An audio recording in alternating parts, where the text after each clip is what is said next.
Hello student, स्वागत है आप सबका विवेकानंद स्टडी पॉइंट पे। आइए बच्चों, आज हम लोग अध्ययन करते हैं संधि का, जिसको इंग्लिश में आप लोग कॉम्बिनेशन या ज्वाइनिंग भी बोल सकते हैं। तो संधि का शाब्दिक अर्थ मेल होता है। संधि का शाब्दिक अर्थ मेल। तो आइए देखते हैं संधि की परिभाषा बोर्ड पर लिखी गई है। तो ध्वनियों के मेल से जो विकार उत्पन्न होता है उसे संधि कहते हैं। क्या? दो ध्वनियों के मेल से ध्वनि। तो संधि में आप लोग जानते हैं दो शब्द, एक पहला शब्द एक दूसरा शब्द होता है। तो पहले शब्द का अंतिम अक्षर और दूसरे शब्द का पहला अक्षर, उन्हीं ध्वनियों के मेल से जो विकार या जो परिवर्तन आए उसी को क्या कहते हैं बच्चों? उसी को संधि कहते हैं। संधि का शाब्दिक अर्थ क्या हुआ? मेल हुआ। तो आइए देखते हैं संधि।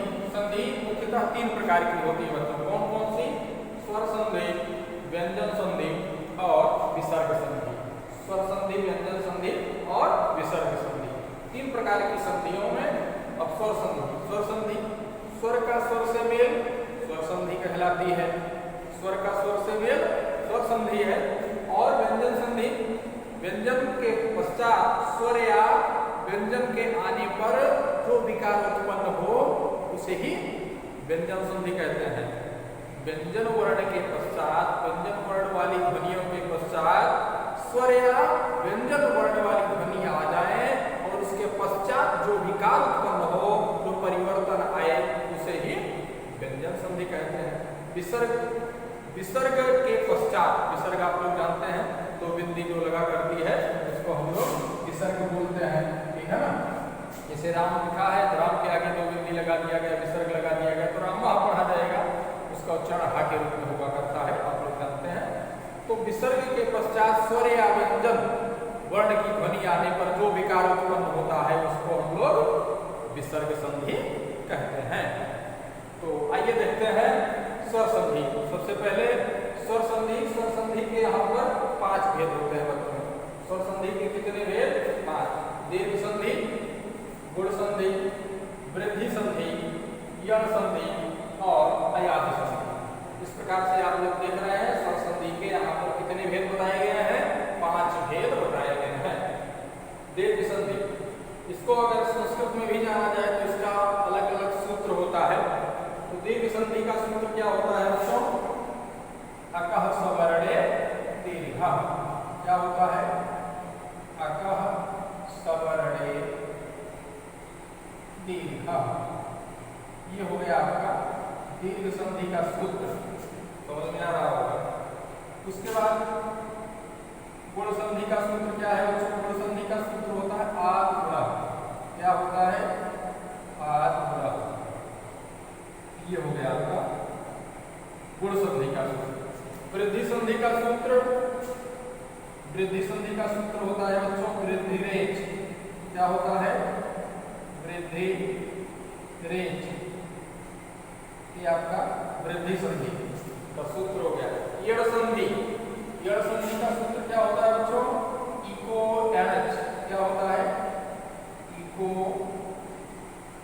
एच। ये आपका यण संधि का सूत्र। अयाधि संधि, इसका सूत्र क्या है बच्चों? एचो अयवा यावा। एचो अयवा यावा।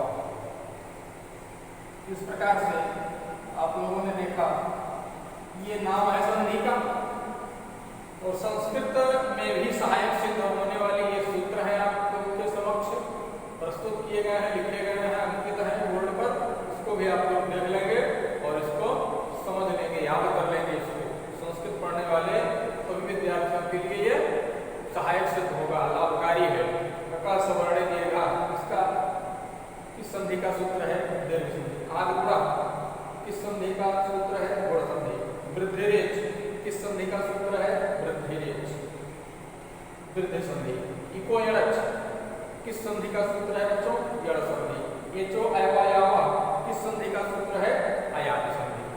तो आप लोगों से ऐसे भी क्वेश्चन पूछे जा सकते हैं।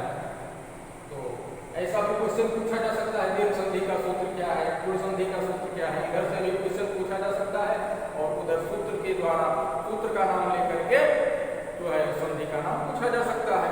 दोनों तरह से क्वेश्चन बन सकते हैं। अका सर्वनाम लिखा है, इसमें अका क्या है? अक एक प्रत्याहार है, ठीक है ना बच्चों? अक प्रत्याहार, जैसे पिछली वीडियो में हम लोगों ने माहेश्वर सूत्र पढ़ा था। माहेश्वर सूत्र के अंतर्गत 42 प्रत्याहार बनते हैं, उसमें से एक प्रत्याहार होता है अक प्रत्याहार। आप लोग नाम सुने अक प्रत्याहार। अक प्रत्याहार, अक प्रत्याहार के अंतर्गत क्या क्या आता है? जैसे कल पिछली वीडियो में आप लोगों ने पढ़ा आई और पढ़ा दूसरा सूत्र क्या था बच्चों? रिलिक, है ना? आयन रिलिक एवोच हैवर्टन, इस प्रकार से आप लोगों ने पढ़ा था, इसको अध्ययन किया था पिछली वीडियो में। तो यहाँ पे देख रहे हैं पहला और दूसरा सूत्र लिखा गया है आयन रिलिक। यहाँ पे देख रहे हैं इसका पहला आयन का पहला अक्षर आ और रिलिक का अंतिम अक्षर का, ठीक है ना? इस प्रकार से देख रहे हैं का क्या है? इति संज्ञक वर्ण है ये, ठीक है ना? तो आ और का मिला के अक हो गया, यही है आपका अक प्रत्याहार। अब बन गया आपका अक प्रत्याहार। तो अक प्रत्याहार के अंतर्गत आने वाले वर्ण हैं आ ई उ री री, ये आपके अक प्रत्याहार के अंतर्गत आएंगे। तो अच प्रत्याहार भी बनता है आयन रिलिक एवं एवोच, जैसे एवं एवोच यानी कि आ से लेकर के चा तक जितने भी वर्ण आएंगे उसके बीच में तो अच प्रत्याहार के अंतर्गत लिखित किए जाएंगे। इस प्रकार से अक प्रत्याहार, अच प्रत्याहार, अनेक प्रत्याहार हुआ करते हैं, 42 प्रत्याहार होते हैं। तो आप लोग समझ गए होंगे आ ई उ और बड़ा जो है इस संज्ञक वर्ण होने के कारण उसको काउंट में नहीं किया जाता है, का भी संज्ञक वर्ण होने के कारण उसको भी काउंट में नहीं रखा जाता है। तो लास्ट में जो हलंत लगे हुए हैं वो इस संज्ञक वर्ण काउंट में नहीं की जाती, उनकी गणना यहाँ पे नहीं की जाती है। आ ई उ री री, ये 5 वर्ण है।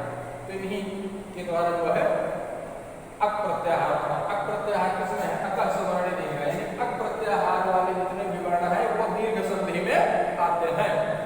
मतलब क्या हुआ? अक प्रत्याहार वाले जितने भी वर्ण है वो सभी दीर्घ संधि में आते हैं। तो आ से बनी हुई शब्द, जैसे अब इसमें जो है दीर्घ संधि के अंतर्गत जैसे सूत्र होते हैं क्या? जैसे यदि ह्रस्व या दीर्घ आ ई उ के पश्चात ह्रस्व या दीर्घ आ ई उ आए तो वहां पर क्रमशः दीर्घ आ, दीर्घ ई, दीर्घ उ हो जाया करता है। तो यहाँ पे इस प्रकार से आप समझेंगे। जैसे परिभाषा तो मैंने बता दिया, इसको आप लोगों को लिखित में करना होगा, इसको आप लोग लिखित में कर लीजिएगा। किस प्रकार से? अपना एक बार परिभाषा सुन लें। यदि ह्रस्व आ या दीर्घ आ, ह्रस्व या दीर्घ आ ई उ के पश्चात ह्रस्व आ ई उ या दीर्घ आ ई उ आए तो उसके स्थान पर क्रमशः क्या हो जाना चाहिए? दीर्घ आ, दीर्घ ई, दीर्घ उ या दीर्घ री आदि हो जाना चाहिए। लेकिन उसकी परिणति किसमें होनी चाहिए? दीर्घ में ही होनी चाहिए, ठीक है ना?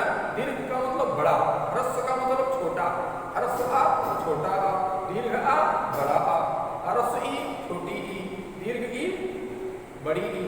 इस प्रकार से आप लोग समझ गए होंगे। ह्रस्व का मतलब छोटा, दीर्घ मतलब बड़ा।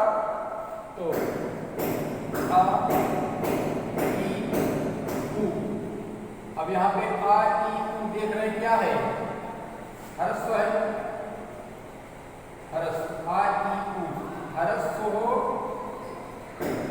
या दीर्घ हो? आ ई उ ह्रस्व हो या दीर्घ हो तो दोनों मिलकर के आ ई उ, दोनों मिलकर के उसकी परिणति किसमें होगी बच्चों? दीर्घ में होगी। जैसे आ प्लस आ बराबर क्या होना चाहिए? दीर्घ आ, ह्रस्व आ धन ह्रस्व आ इक्वल टू दीर्घ आ, इस प्रकार से होता है। जैसे इसका एग्जांपल आपके लिए देव प्लस अर्चन प्लस अर्चन। तो यहाँ पे देख रहे हैं आप लोग देव।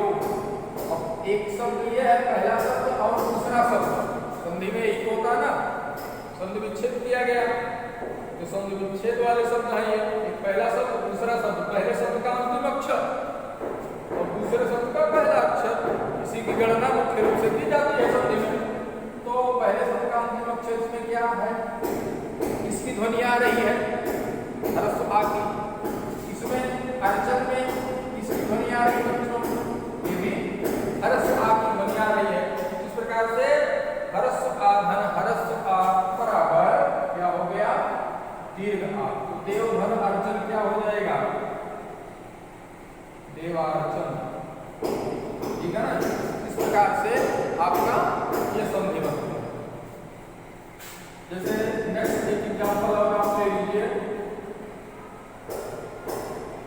छोटा आ धन बड़ा आ, छोटा आ धन बड़ा यानी कि ह्रस्व आ धन दीर्घ आ बराबर दीर्घ आ हो जाता है। तो इसका उदाहरण क्या हो जाएगा, जैसे आप ले लीजिए देव प्लस आलय। यहाँ पे देव में देख रहे हैं क्या, इसकी ध्वनि आ रही है, ह्रस्व आ की ध्वनि आ रही है, और आलय में किसकी ध्वनि आ रही है, दीर्घ आ की ध्वनि आ रही है। यानी कि जो सूत्र ऊपर बताया गया, जो नियम बताया गया, ह्रस्व आ धन दीर्घ आ इक्वल टू दीर्घ आ, वही चीज यहाँ भी लागू हो गई।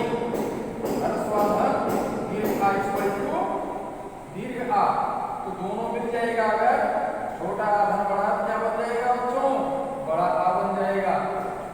जो देव धन आलय है किसमें परिणत हो जाएगा, देवालय में परिणत हो जाएगा। उसी प्रकार से एक शब्द और है, जैसे हिम प्लस आलय। हिम में क्या है, पहला वर्ड दूसरा शब्द, पहला शब्द और दूसरा शब्द, ये दो शब्द है। पहले शब्द का अंतिम अक्षर में क्या कौन सी ध्वनि आ रही है, ह्रस्व आ की। दूसरे शब्द के शुरुआत में कौन सी ध्वनि आ रही है, जाहिर सी बात है दिखाई पड़ रहा है, दीर्घ। तो ह्रस्व आ धन दीर्घ आ बराबर दीर्घ आ, तो क्या बन जाएगा, धन आलय बराबर हिमालय। अब समझ में आ रहा होगा आप लोगों को। जैसे एक होता है दीर्घ आ धन दीर्घ आ इक्वल टू क्या हो जाना चाहिए, दीर्घ आ ही होता है। दीर्घ आ धन दीर्घ आ इक्वल टू दीर्घ आ, इसका क्या एग्जाम्पल होना चाहिए, जैसे आ गया विद्या धन आलय बराबर क्या हो गया, आपको पता है ना, विद्यालय। लेकिन इसमें कौन सा रूप लग गया, देख रहे हैं आप, विद्या में अंत में क्या है, दीर्घ आ, और आलय का आ क्या है, दीर्घ आ। दीर्घ आ धन दीर्घ आ बराबर दीर्घ आ, तो क्या बन जाएगा, इक्वल टू विद्या धन आलय बराबर विद्यालय। इस प्रकार से आपका ये हो गया। तो ऐसे भी कई हैं, जैसे वधू धन उत्सवा, वधू उत्सवा, छोटा ऊ धन छोटा ऊ बराबर बड़ा ऊ, छोटी धन छोटी बराबर बड़ी, छोटी धन बड़ी ई बराबर बड़ी ई। तो इस प्रकार से आ का, ई का और ऊ का ऐसे ही चला करता है। तो आप लोग कमेंट बॉक्स में जो है ऊ प्लस ऊ यानी कि दीर्घ ऊ प्लस दीर्घ ऊ, ह्रस्व ऊ प्लस ह्रस्व ऊ मिलकर के अंत में क्या बन जाया करता है, दीर्घ ऊ। इसके एग्जाम्पल लिख करके आप लोग भेजेंगे। और ह्रस्व ई प्लस ह्रस्व ई इक्वल टू क्या होता है, दीर्घ ई, या दीर्घ ई प्लस दीर्घ ई इक्वल टू दीर्घ ई। तो ऊ और ई वाले जितने भी एग्जाम्पल होते हैं आप लोगों को पता है, और उसको आप लोगों को लिखना है कमेंट बॉक्स में। तो नेक्स्ट अब हम लोग दूसरी संधि पर चर्चा करेंगे, गण संधि नहीं, हम लोग गुण संधि पर चर्चा करेंगे। गुण संधि हाथ गुणा।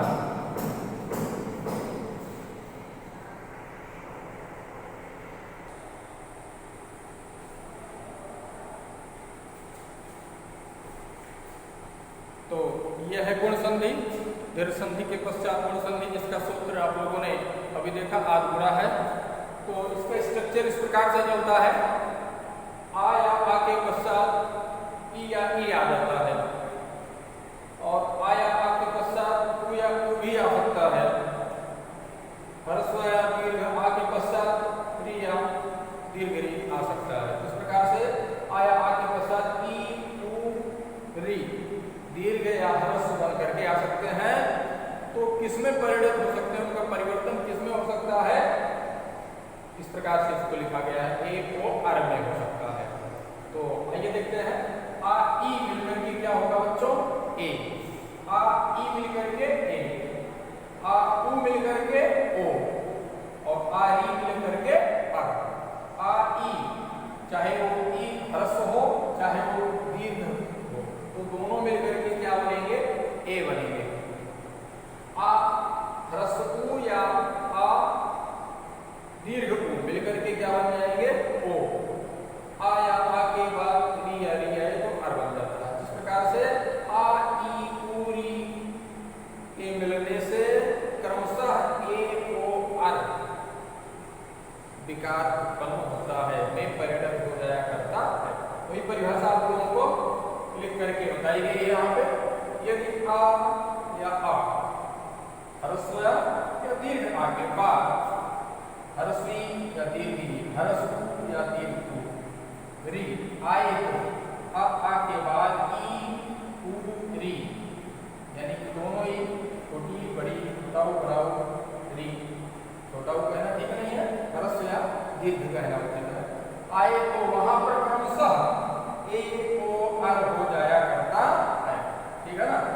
तो क्रमशः किसमें परिणत होती है, ध्यान ये देना है, ए ओ आर, बीच में ए ओ आर विकार उत्पन्न हो तो आप लोग पहचान सकते हैं ये हमारा गुण संधि है। अब इसमें देखें एग्जाम्पल के रूप में, जैसे नर प्लस इंद्र बराबर नरेंद्र। अब इसमें आप लोग देख रहे हैं इसका नियम इस प्रकार से, आ प्लस ई बराबर ए आ गया है, आ प्लस ई बराबर ए।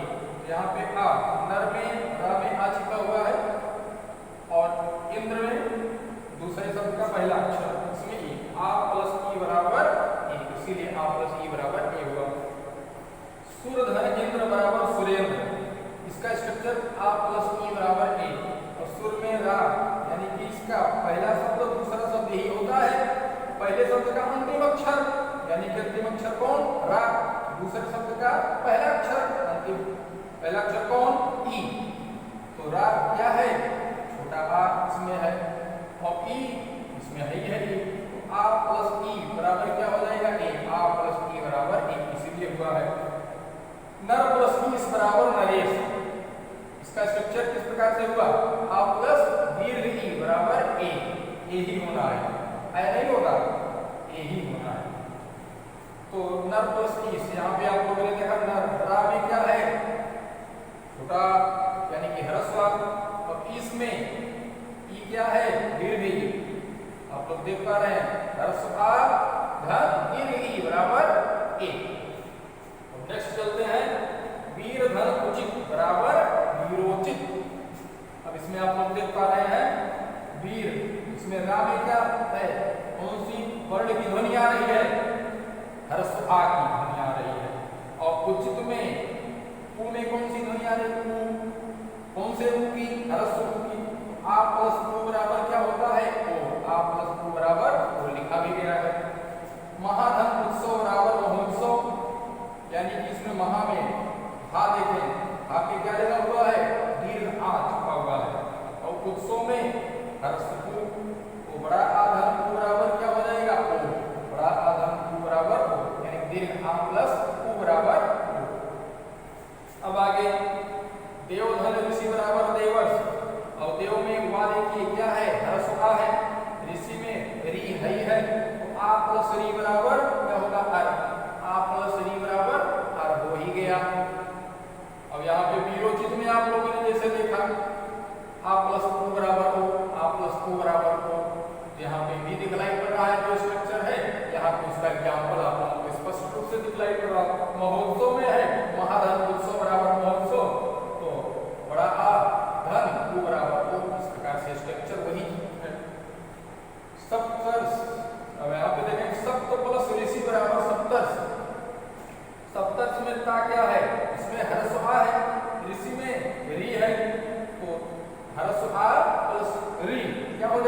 अर हो जाएगा।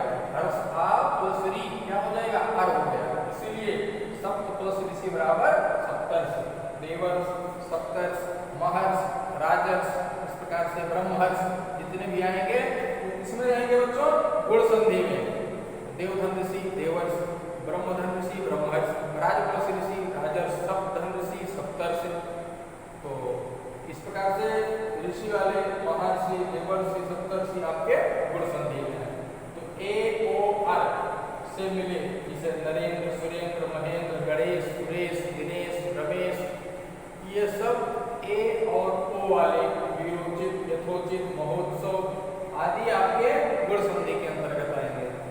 तो आप लोगों को कमेंट बॉक्स में गुण संधि से संबंधित उदाहरण भी लिखने हैं, तो आप लोग कम से कम दो उदाहरण जो है गुण संधि के भी लिखेंगे। अब हम लोग आगे जो है नेक्स्ट संधि का अध्ययन करेंगे।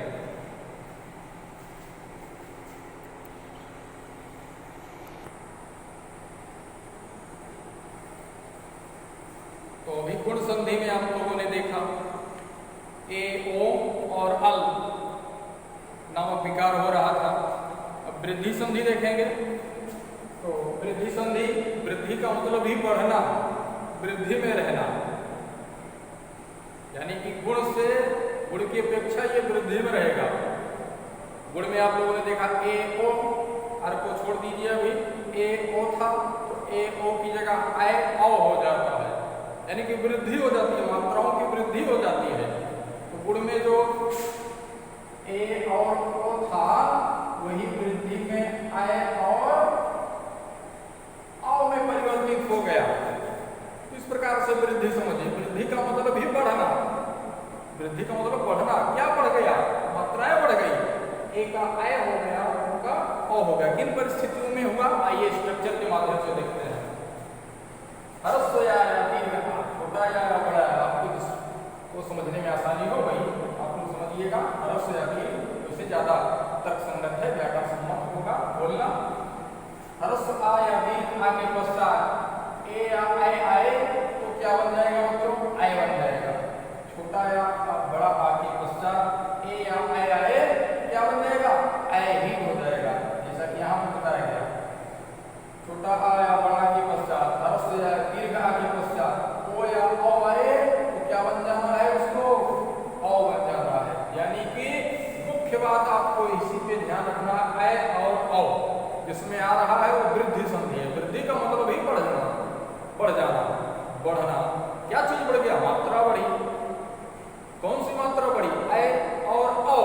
आय औ दो मात्राएं जहां बढ़ी, ये दो मात्राएं जहां पे दिखलाई पड़ी, तुरंत बता रहे हैं देख करके ये हमारा वृद्धि संधि है। तो आइए परिभाषा भी देख लेते हैं। स्ट्रक्चर को समझ गए होंगे, परिभाषा के माध्यम से आप लोग और भी ज्यादा समझ सकते हैं। आया आ के पश्चात वही चीज कहा गया, आया आ के पश्चात ए या ए आई, ए या ए आई, तो दोनों को मिलाने से या दोनों के नियम से आय हो जाता है। वही चीज हुआ, आया आ के पश्चात ए या ए आए तो दोनों के मिलाने से आय हो जाता है। वही स्ट्रक्चर में लिखा गया। अब दूसरा पॉइंट तथा आ और आ, ये ह्रस्व आ और दीर्घ आ के बाद ओ या औ आए, यानी कि ह्रस्व या दीर्घ आ के बाद ओ या औ आए तो क्या हो जाएगा, दोनों को मिलाकर औ हो जाता है। ह्रस्व या दीर्घ आ के बाद ओ या औ आए तो दोनों को मिलाकर औ हो जाता है। वही सिस्टम यहाँ पे विस्तार से परिभाषा में लिखा गया है, इसको संक्षिप्त में लिख दिया गया स्ट्रक्चर के रूप में। तो आइए देखते हैं अपने एग्जाम्पल को। यहाँ पे लिखा गया 1 + 1 क्या हो गया बच्चों, एक है, यानी कि वृद्धियों में यहाँ पे मात्राएं देख रहे हैं ना, आय की मात्रा लगी तो यहाँ पे सही देख के बता देंगे कि हमारी वृद्धि संधि है। तो इसमें स्ट्रक्चर किस प्रकार से, नियम कैसा लगा, आ + ए बराबर आय। आ कहाँ है, का में आ छिपा हुआ है, और ए कहाँ है, ये है, एक का ए, तो का में आ छिपा हुआ है और एक में ए, आ + ए बराबर आय। इसी प्रकार से मत + 1 के बराबर मत 1, मत + 1 बराबर मत 1। का में क्या छिपा हुआ बच्चों, ह्रस्व आ, मतलब छोटा आ, और एक में वो भी आपका ए है, तो ह्रस्व आ प्लस ए, हर्ष आ प्लस ए मिलकर के क्या बन जाएगा, आय बन जाएगा। वही इसीलिए क्या बन गया बच्चों, आय, मतैक, मतलब प्लस एक तो मतैक, इसीलिए मात्रा की वृद्धि हो गई, इसलिए एक की जगह पे आय हो गया। तो आय और औ जहां जहां आय वृद्धि संधि वहां वहां होगी। आगे देखें, सदा प्लस एव, सदैव, यहाँ पे आप लोग देख पा रहे हैं सदा, इसमें क्या है, दीर्घ आ लगा हुआ है, एव में ए क्या है, ए है, तो दीर्घ आ प्लस ए, दीर्घ आ प्लस ए क्या हो जाएगा बच्चों, आय हो जाएगा, इसलिए सदा प्लस एव क्या हो गया, सदैव हो गया। दंत प्लस ओष्ठ, दंत में क्या है आपका आ, कौन सा आ, ह्रस्व आ, और ओष्ठ में वो है ही है, तो आ प्लस ओ, आ प्लस ओ क्या हो जाएगा, औ हो जाएगा, इसलिए क्या बन गया, दंतौष्ठ, क्या बन गया, दंतौष्ठ हो गया। अब आगे देखते हैं, महा प्लस ओजस्वी, महा प्लस ओजस्वी क्या बन जाएगा, महोजस्वी। तो महा में जो अंतिम अक्षर है, पहले पद का अंतिम अक्षर, दूसरे शब्द का शुरुआती अक्षर, यही लिया जाता है, आपको पता है ना। तो महा में आ देख रहे हैं आप, क्या है, दीर्घ आ छिपा हुआ है इसमें, ओजस्वी में क्या छिपा, ओ, तो दीर्घ आ प्लस ओ, दीर्घ आ प्लस ओ क्या हो जाएगा, करके औ हो गया, इसलिए क्या बना दिया गया है, औ, महोजस्वी बोल दिया गया, ठीक है ना। तो इस प्रकार से अ और औ में जहां जहां परिणति परिवर्तन विकार दिखलाई पड़ेगा, ये दृश्य दिखलाई पड़ेगा, ऐसे शब्द दिखलाई पड़ेंगे, तो कौन सी संधि के कहलाएंगे, वृद्धि संधि के कहलाएंगे। अब हम लोग नेक्स्ट संधि का अध्ययन करने चल रहे हैं।